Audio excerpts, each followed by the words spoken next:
Hi, I'm Julia, I'm 29, and I never thought I'd take my own family to court. When I opened a wedding invitation meant for my stepbrother, I realized the $8,000 I saved for college was gone, and it paid for his big day. The betrayal didn't come from a stranger. It came from my stepmother. Tell me where you're watching from in the comments, and subscribe for more real family drama and emotional courage stories. The envelope was thicker than the usual mail, cream-colored, my name typed clean and centered like it mattered. I picked it up from the small pile on the kitchen counter and felt my stomach drop before I even opened it. I knew the return address. I knew the timing. And I knew deep down that whatever was inside had something to do with the money that was no longer in my account. I stood there longer than I should have, listening to the hum of the refrigerator and the faint sound of my stepmother talking on the phone in the other room. She sounded cheerful, light, the way she always did when company was involved. That sound made my hands shake. I slid my finger under the flap and pulled the card free, careful, almost gentle, as if it could bite me. The invitation was heavy. Not fancy but solid. Off-white paper, raised lettering, a simple ribbon tucked neatly at the top. It announced my stepbrother's wedding like it was a celebration everyone should be proud of. I read the names once. Then again. My throat tightened. I had not been asked. I had been informed. I sat down at the table because my knees felt weak. The chair scraped softly against the floor, loud in the quiet kitchen. I noticed little things then. A coffee ring on the table. A stack of unpaid bills by the toaster. Ordinary life unchanged. And yet something in me shifted, like a door closing slowly but for good. Just a week earlier, I had logged into my bank account to check my balance, something I did out of habit the way some people check the weather.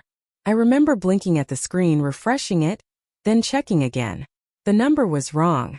$8,000 gone. Money I had saved over years. Tips from waitressing. Birthday checks from my grandmother. Late nights after homework, counting bills at the kitchen table, dreaming about college. When I asked my stepmother about it, she didn't look surprised. She didn't even look worried. She smiled, that tight, polite smile she used when she wanted to sound reasonable. She said we would talk later. She said now wasn't the right time. She said family comes first. I walked away that night with no answers, just a sinking feeling I could not name. Now the invitation sat in front of me, proof without words. The date. The venue. A cheerful line about celebrating love. I ran my thumb along the edge of the paper and did the math in my head. The timing lined up too neatly. The withdrawal. The deposits. The sudden talk of wedding plans I had overheard but ignored. It all connected in a way that made my chest ache. I thought back to when the account was opened. I was 16. My father insisted on a joint account for safety. I trusted him. I trusted her too back then. She helped me fill out forms. She praised me for being responsible. She told people I was good with money. That memory felt heavy now, like it belonged to someone else. I flipped the invitation over and read the small print, the directions, the polite request for an RSVP. My name was printed without warmth. Just ink on paper. No note. No message. No acknowledgement that the day they were celebrating had been paid for, at least in part, by something meant for my future. My stepmother walked into the kitchen then, still holding her phone. She glanced at the table and saw the envelope. Her smile didn't fade. If anything, it grew steadier. She said, "It came already?" Like she had been waiting for this moment. I nodded, unable to speak. She told me it was a beautiful venue. She said everyone was excited. I asked quietly if the money had anything to do with the wedding. The words felt strange in my mouth, like they didn't belong to me. She sighed just once and said we didn't need to start this again. She reminded me that I lived under their roof. She said sacrifices were sometimes necessary. Then she changed the subject. After she left the room, I stared at the invitation until the letters blurred. I felt embarrassed for believing the money was safe. Angry for being treated like a child when it was convenient and an adult when it wasn't. Mostly, I felt small, like my plans had been quietly folded up and put away without my consent. I carried the invitation to my bedroom and set it on my desk next to my college brochures. The contrast hurt. On one side, pictures of campuses and classrooms. On the other, a promise of flowers and music I wasn't sure I could watch without breaking. I sat on my bed and tried to breathe evenly, counting each inhale, each exhale. That night I barely slept. Every time I closed my eyes, I saw numbers, dates, receipts I had kept in a folder for years. I remembered the pride I felt when I crossed the 8,000 mark. How I had told my dad. How he hugged me. How she nodded, approving. Those memories replayed, sharper now. In the morning, I checked the mailbox again, half expecting the invitation to be gone, like it had never been real.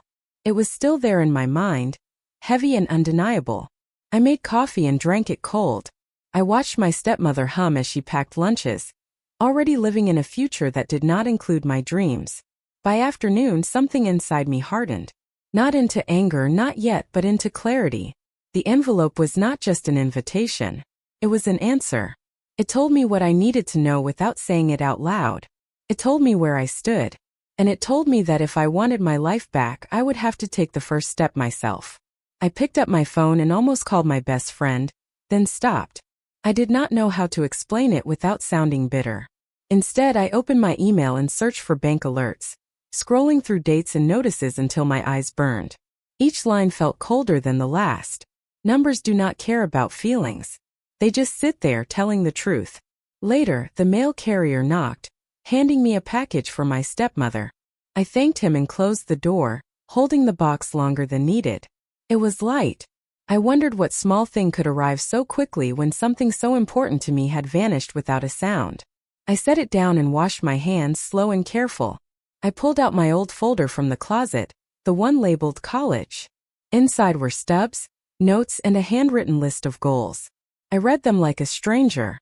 There was a note to myself about choosing a school close to home to save money. That line made my chest tighten. I had been careful. I had been patient. In the evening, my father came home tired. I showed him the invitation without speaking. He studied it, then folded it once and placed it back on the table. He said it was complicated. He said we would talk later.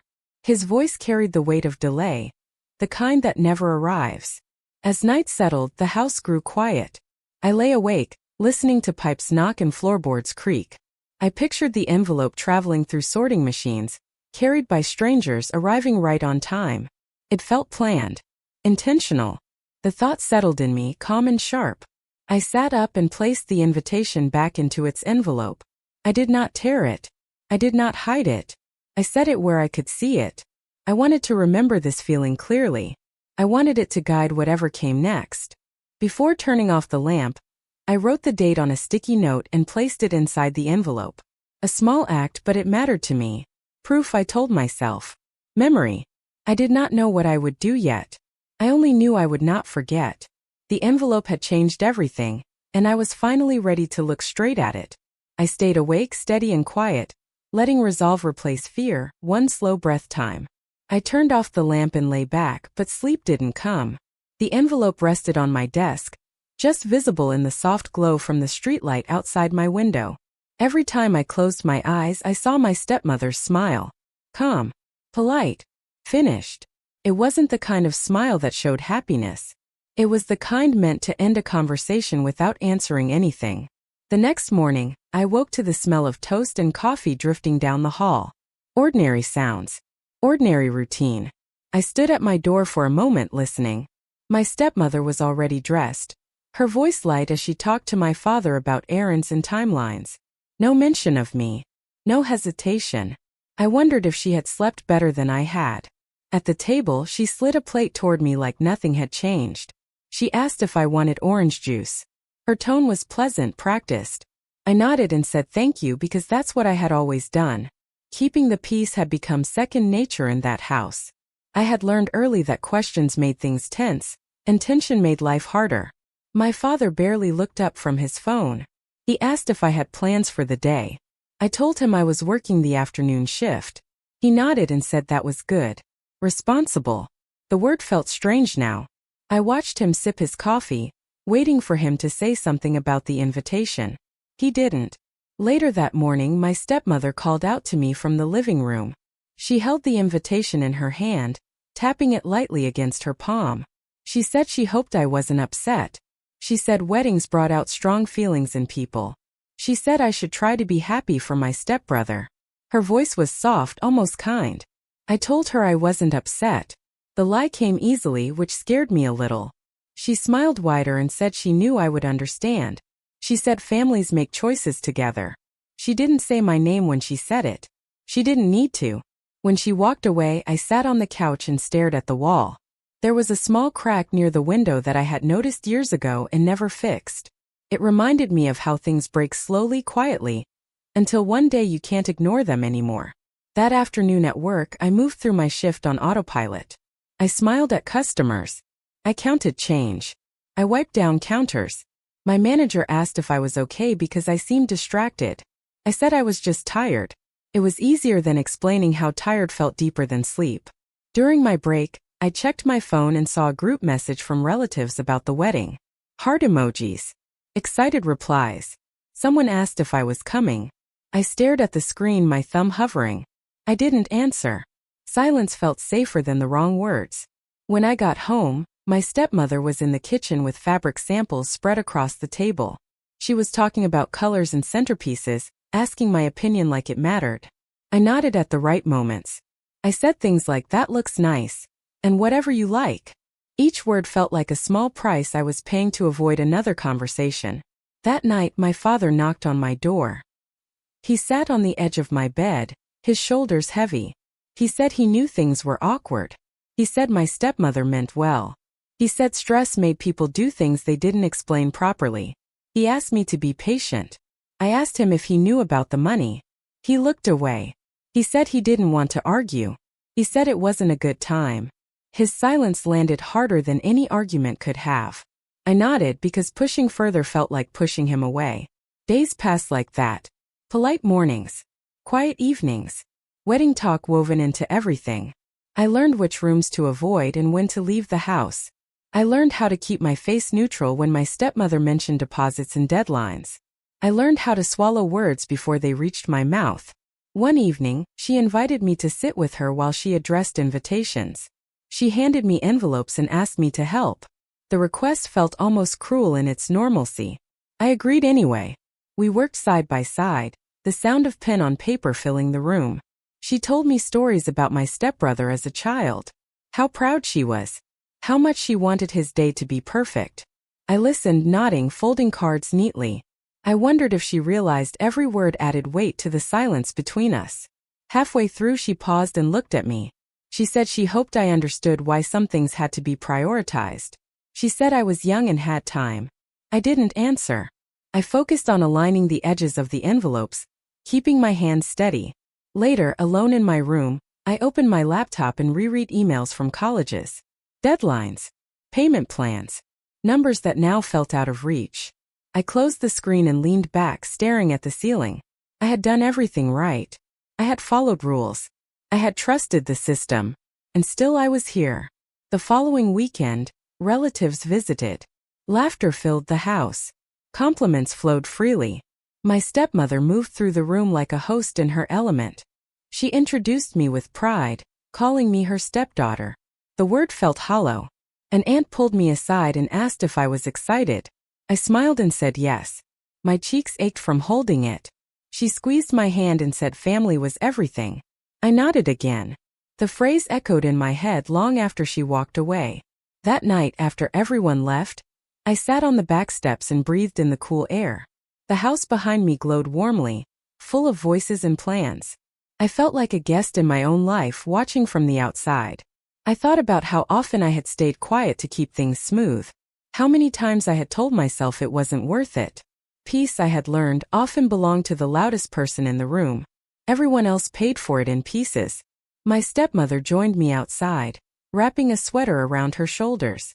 She said she appreciated how mature I had been. She said not everyone could handle disappointment with grace. The words settled between us, heavy and final. I asked her if she thought this was fair. She looked surprised, then slightly annoyed.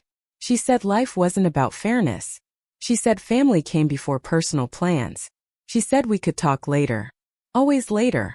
When she went back inside, I stayed where I was. The night was quiet. For the first time, the silence didn't feel protective. It felt costly. I realized that keeping the peace had required me to shrink, to delay my own future so others could move forward comfortably. I went back to my room and sat at my desk. The invitation was still there, untouched. I picked it up and felt its weight again. This time it didn't scare me. It clarified something I had been avoiding. I opened a notebook and wrote down everything I remembered. Dates, conversations, amounts. Not because I planned anything yet, but because I needed my own record. My own truth. The act felt grounding. As I closed the notebook, I understood something important. Smiles could hide choices. Silence could protect people who didn't need protection.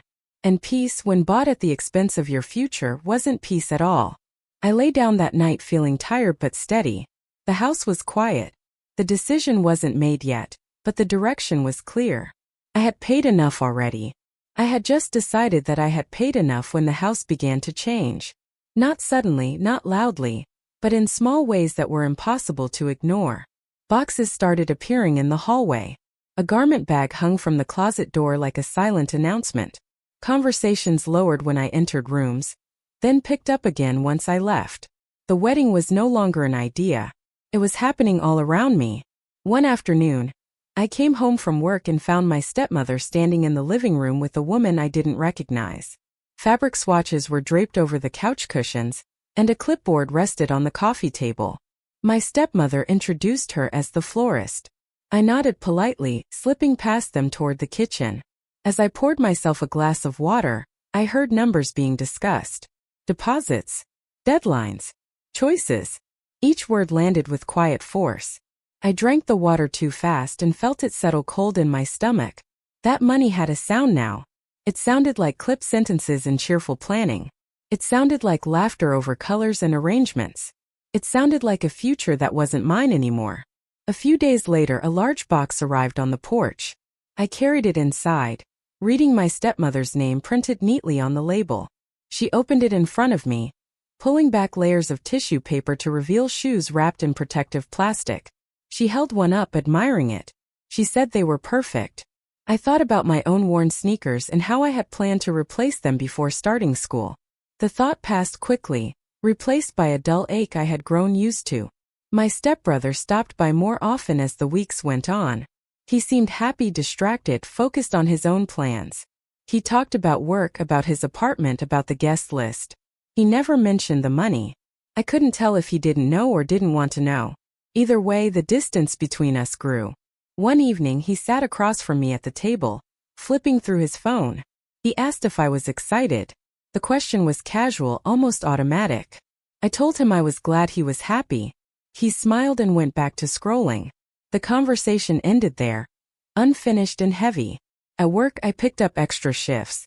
I told my manager I needed the hours. She didn't ask why. I welcomed the exhaustion. It gave me something solid to hold on to. Each shift felt like proof that I was still trying, even as my plans slipped further away. Between orders and cleanup, I checked my email obsessively. One school offered a partial payment plan. Another reminded me of an approaching deadline. The words felt impersonal, but they carried weight. I printed them out and highlighted important lines, spreading the pages across my bed like evidence of a life I was struggling to keep within reach.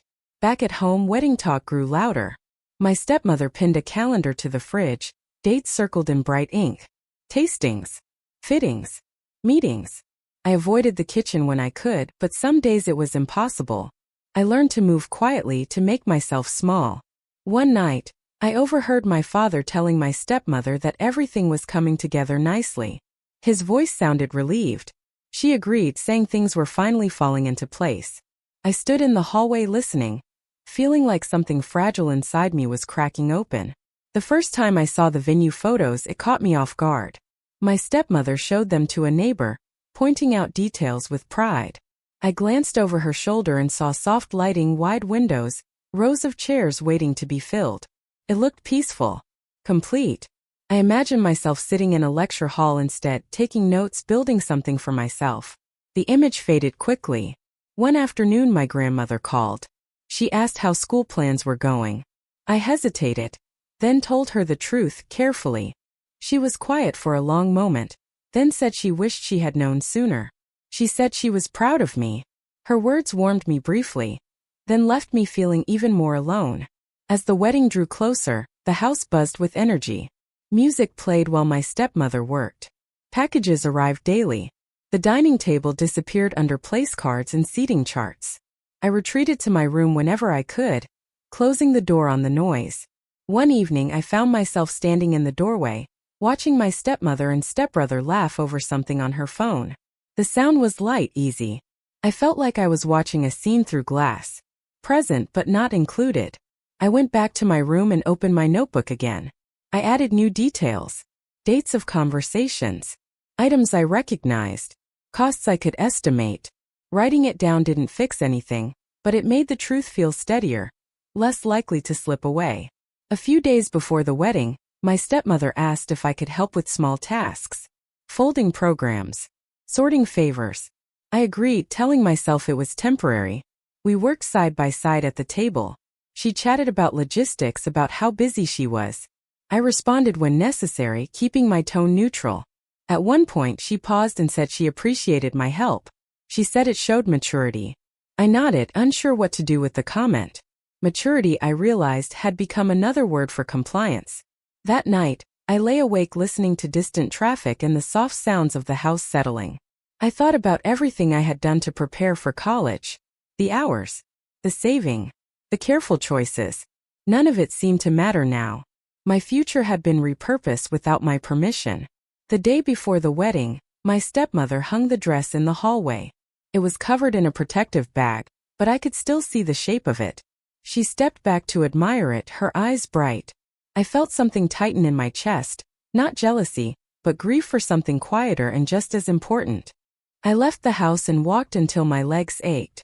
I passed familiar streets, familiar stores. Life went on, steady and unconcerned. When I returned, the house was quiet. I went to my room and sat on the floor, leaning against the bed. I opened my laptop and began researching tuition options again. Loans, deferrals, alternatives. Each option carried consequences. I closed the browser and stared at the wall, feeling the weight of choices pressing in. On the morning of the wedding, I woke early. The house was already busy. Voices echoed. Doors opened and closed. I stayed in my room listening. I felt calm in a way that surprised me. Sad, yes, but also clear. I watched from the window as cars pulled into the driveway, carrying people dressed for celebration. I stayed where I was, the decision made quietly. This joy had been built on something I was not ready to give away. As the house emptied, silence returned. I sat at my desk and looked at the papers spread out before me. Bank statements, notes, emails, proof of what had been taken. My hands didn't shake this time. Watching my future pay for someone else's joy had changed me. Stripped away hesitation. It replaced hope with resolve. I didn't know exactly what would come next, but I knew one thing with certainty. I was done watching. I was done watching. That thought stayed with me as I sat at my desk, the house finally quiet, papers spread out like pieces of a life that had been rearranged without my consent. The wedding day had passed, leaving behind empty rooms and faint marks on the carpet where chairs had been moved. There was no music now. No laughter. Just the hum of the ceiling fan and the steady beat of my own breathing. I didn't cry. I thought I would, but I didn't. Instead, I felt focused. Calm in a way that felt unfamiliar but solid. I gathered the bank statements first, stacking them neatly. Then the notebook. Then the printed emails. Each item went into a folder, slow and deliberate, like I was finally taking control of something that had slipped away months ago. The next morning, I waited until my stepmother left for work. My father was already gone. I packed my bag and drove to the public library across town, a place I had always associated with studying and quiet effort. Sitting at one of the long tables, I opened my laptop and searched for legal aid offices. My hands shook slightly as I typed, not from fear, but from the weight of what I was admitting to myself. The first number I called rang twice before a woman answered. Her voice was calm, practiced. She asked how she could help. I hesitated, then explained, keeping my voice steady. I told her about the account, the money, the wedding. She listened without interrupting, then asked a few simple questions. Her tone didn't change. That alone made something loosen in my chest. She told me I could schedule a consultation. She told me to bring documentation. She didn't promise outcomes. She didn't offer sympathy wrapped in excuses. She treated my situation like it mattered. When I hung up, my hands were no longer shaking. At home that evening, dinner was waiting on the table. My stepmother asked if I was tired. I said yes. My father talked about traffic. I listened, nodded, passed the salt when asked. Every bite tasted like cardboard. I realized then that the dinner table had become a place where truths were buried under politeness. That night I scheduled the appointment.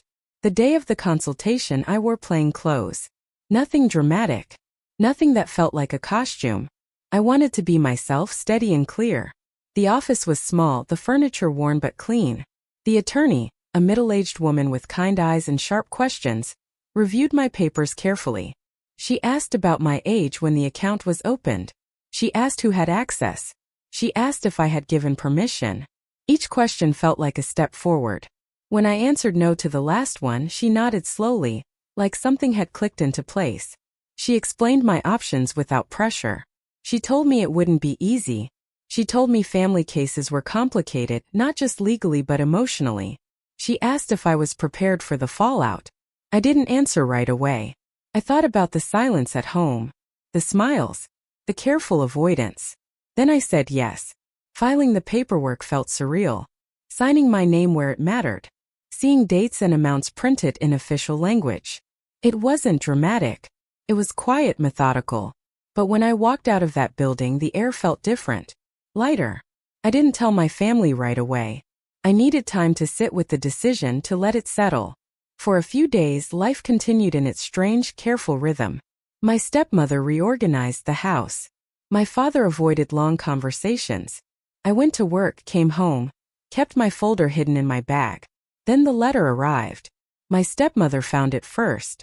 I heard her call my name, her voice sharp in a way I hadn't heard before.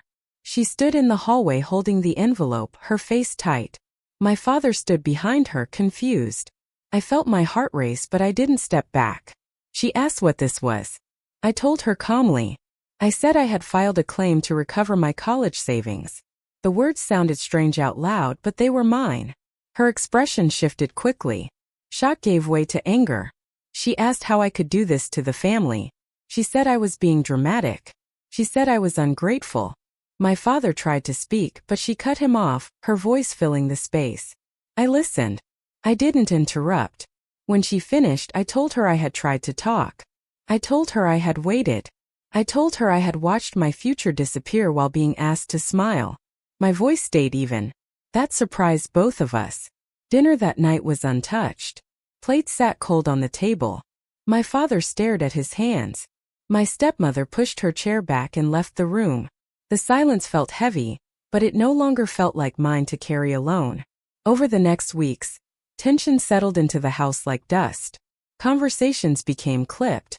Doors closed more often. My stepmother avoided me when she could. When she didn't, her words were sharp, defensive. She accused me of choosing strangers over family. I said nothing. I had chosen truth over comfort. My father pulled me aside one evening. He asked if there was any other way. He asked if I could drop it. His eyes looked tired. I told him I couldn't. I told him I needed to stand up for myself. He nodded slowly like he understood, even if he didn't agree. The court date was set. Seeing it written down made everything feel real. I prepared carefully, reviewing documents, organizing timelines. Each step brought a strange sense of calm. This wasn't about revenge. It was about reclaiming something that had been taken quietly, without my consent. My stepmother hired a lawyer. She became colder, more distant. She spoke to me only when necessary. The house felt divided, lines drawn where there had once been forced togetherness. The night before the hearing, I couldn't sleep. I lay in bed, staring at the ceiling, listening to the familiar sounds of the house. I thought about all the dinners I had sat through, swallowing words to keep things smooth. I realized then that those meals had cost me more than I had known. The morning of the hearing, I left early. I didn't eat breakfast. The courthouse was larger than I expected, but not intimidating. Just quiet, official. I sat on a bench, folder on my lap, hands folded. When my stepmother arrived, she didn't look at me. My father wasn't with her. That hurt more than I expected, but I didn't let it show. I focused on my breathing, steady and slow. Inside the courtroom, everything felt smaller. Voices echoed softly. The judge listened. Questions were asked. Documents were reviewed. I answered when spoken to clearly and honestly. My stepmother's lawyer tried to frame the money as shared family funds. The statements told a different story. I didn't raise my voice. I didn't need to. The truth sat there, printed and dated. When it was over for the day, I stepped outside and breathed in deeply. The sky was gray, but it didn't matter. I felt taller somehow, like standing up had given me space I hadn't realized I was missing. At home that evening, dinner was quiet again. But this time I didn't sit at the table. I stayed in my room, eating a simple meal I had prepared myself. The choice felt symbolic, even if I didn't say it out loud. Choosing the courtroom over the dinner table wasn't easy. It meant giving up the illusion of harmony. It meant accepting distance where closeness once pretended to exist. But it also meant choosing myself. As I washed my plate and set it aside, I understood something clearly. Some tables are built to keep people comfortable. Others are built to keep them quiet. I had finally chosen a place where my voice mattered, even if it meant standing alone. That night, I slept deeply for the first time in weeks. The courthouse doors closed behind me, echoing softly in the empty hallway. I felt an unexpected quiet settle over me, heavier than any applause or confrontation I'd imagined. The case was over. The statements had been reviewed. The evidence was clear. And now, after weeks of tension, hours of preparation, and countless silent nights, the music had stopped. I walked slowly to my car, the sun slipping behind the trees lining the street. It was late afternoon, and the shadows stretched long, matching the fatigue I felt in my bones. I realized, with a strange mix of relief and disbelief, that I had done it. I had stood up for myself in a way I never thought possible. My stepmother's glare from the courtroom was still vivid in my mind, but it had lost its power. What remained now was calm, a quiet acknowledgement that the fight had been worth it. Driving home, I noticed the little things I had ignored during the chaos.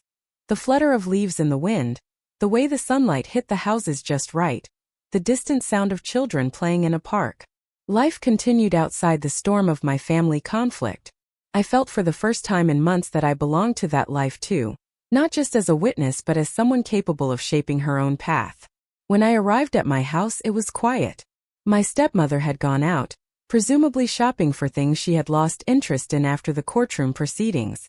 My father was in the living room, reclined in his chair, staring at the muted television. I didn't know if he was processing the outcome, or just pretending nothing had changed. I took a deep breath, careful not to let my nerves show, and walked past him to my room. Sitting on the edge of my bed, I unfolded the folder I had carried to the courthouse. Bank statements, emails, receipts. Every page was now proof, a record of my perseverance. I ran my fingers over the documents, the smooth paper grounding me in reality. These weren't just numbers, they were validation. My future was no longer a hostage to someone else's choices. The thought was intoxicating, even as it carried the weight of months spent watching my dreams quietly erode. I picked up my laptop and checked my emails again. College acceptance letters, once a source of anxiety, now felt like invitations into a life I could claim. Payment plans were clearer, deadlines no longer insurmountable. I realized I could breathe again, make decisions on my own terms, and focus on what I had worked for. The sense of control was almost dizzying after months of helplessness. Later, my father knocked lightly on my door. He didn't enter immediately, waiting for my permission. I nodded and he stepped inside. His eyes were tired, corners creased with worry. He said nothing at first, just studied the documents on my desk. Then he finally spoke, his voice soft, almost hesitant. "Julia," he said, "I know this wasn't easy. He stopped, swallowed, and tried again. "I'm proud of you for standing up." I blinked, surprised at the admission. I hadn't expected pride, not in this way. There had been moments I doubted my father's support, questioned whether he would side with me or let the situation slide. Hearing his words, unprompted and sincere, felt like a bridge reconnecting a gap that had formed during months of tension. We talked quietly for a while, not about the court or the money, but about life after the storm. He asked about college plans, the schools I wanted to attend, the classes I was considering. I shared my hopes and fears openly, and for the first time, I didn't feel like I was holding back to protect anyone else's feelings. His attention felt genuine, a subtle contrast to the forced smiles and hollow conversations that had dominated our home for so long. That evening I went outside, walking the familiar path through my neighborhood. The air was crisp, carrying the faint scent of pine and wet grass. I stopped by a small park and watched children laugh, dogs chase balls, couples walk hand in hand. For the first time in months, I didn't feel envy or resentment. I felt clarity. I realized that my own joy, my own achievements, could coexist with the lives of others, even if they had once seemed to overshadow mine. Back home, I found a quiet corner in the living room. I pulled out a notebook and began writing, not as a record of evidence this time, but as a reflection of what I had learned. Words poured out about courage, boundaries, and self-respect. I wrote about the weight of silence and the courage it takes to break it. I wrote about how watching my future be compromised had fueled a fire I didn't even know existed. A week later, my stepmother returned from errands, carrying shopping bags but noticeably quieter than usual. She glanced at me, then at the empty living room and said nothing. I didn't speak either. The house was filled with a new kind of silence, not tense, not oppressive, but neutral. We existed in the same space without the pretense of harmony or avoidance. It was simple. It was honest. In the following days, I started making concrete plans for college. I filled out financial aid forms, spoke with advisors, and arranged campus visits. Every choice felt deliberate, controlled by me, not influenced by past betrayals or quiet compromises. I felt my confidence growing slowly but steadily with each action. One afternoon, my grandmother called. She asked if I had been eating well, if I had slept enough, and how my classes were progressing. I laughed softly, telling her about my recent preparations and how organized I felt. She chuckled, telling me how proud she was that I had taken charge. Her voice carried warmth, a gentle affirmation of my resilience. That moment reminded me that support can exist beyond immediate family, that love isn't confined to those who have wronged or disappointed us. The weekend brought more quiet reflections. I reorganized my room, cleaning spaces I had ignored for months, sorting through old schoolwork, keepsakes, and letters. I felt a release. Each item I handled reminded me that my life, my history, and my future were mine to shape. The act of reclaiming space in my physical environment mirrored the emotional reclamation I had been undergoing. Evenings were spent differently now. I cooked my own meals, listened to music I enjoyed without sharing it to placate someone else, and took long walks without thinking about how my absence might be interpreted. The small acts, mundane to an outsider, were revolutionary for me. They symbolized independence and self-respect, simple but profound markers of personal agency. The legal resolution, once looming like a shadow over every interaction, had passed quietly. There was no dramatic confrontation afterward, no fireworks or apologies, just acknowledgement. And in that acknowledgement I discovered freedom.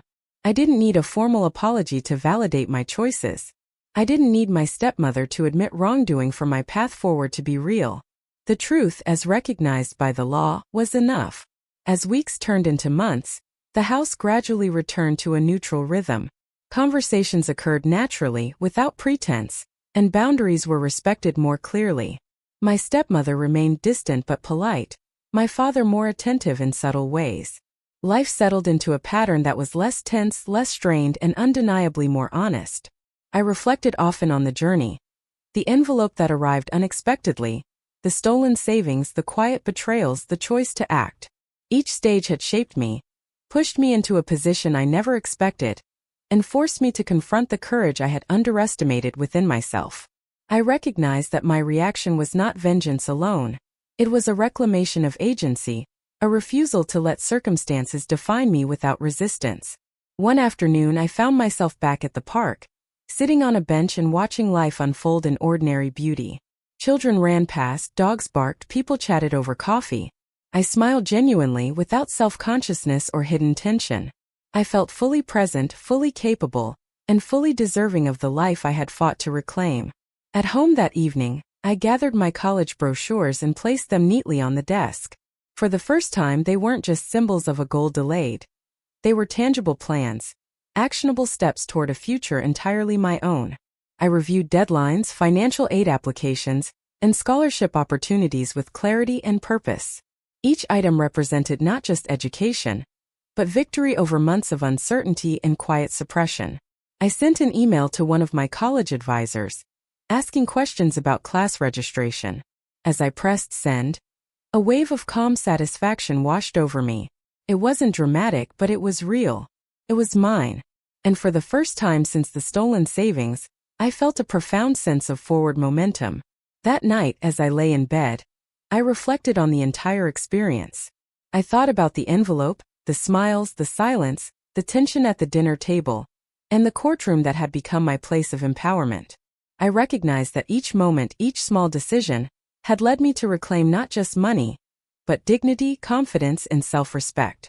I closed my eyes, breathing steadily, letting the quiet of the night affirm the changes. The music had stopped, and in its absence I found clarity. I had emerged on the other side, scarred but stronger, aware of the cost yet grateful for the lessons. My future was mine again. Not borrowed, not stolen, not dictated by others. Entirely mine. I knew now that life would continue to present challenges, but I also knew I had the tools, courage, and resilience to face them. And in that realization I found peace. Not the hollow kind that requires suppression of truth, but the deep, enduring kind that comes from standing up for oneself and refusing to allow injustice to define one's path. For the first time in months, I slept soundly, with the knowledge that no one could ever take from me what I had fought to reclaim.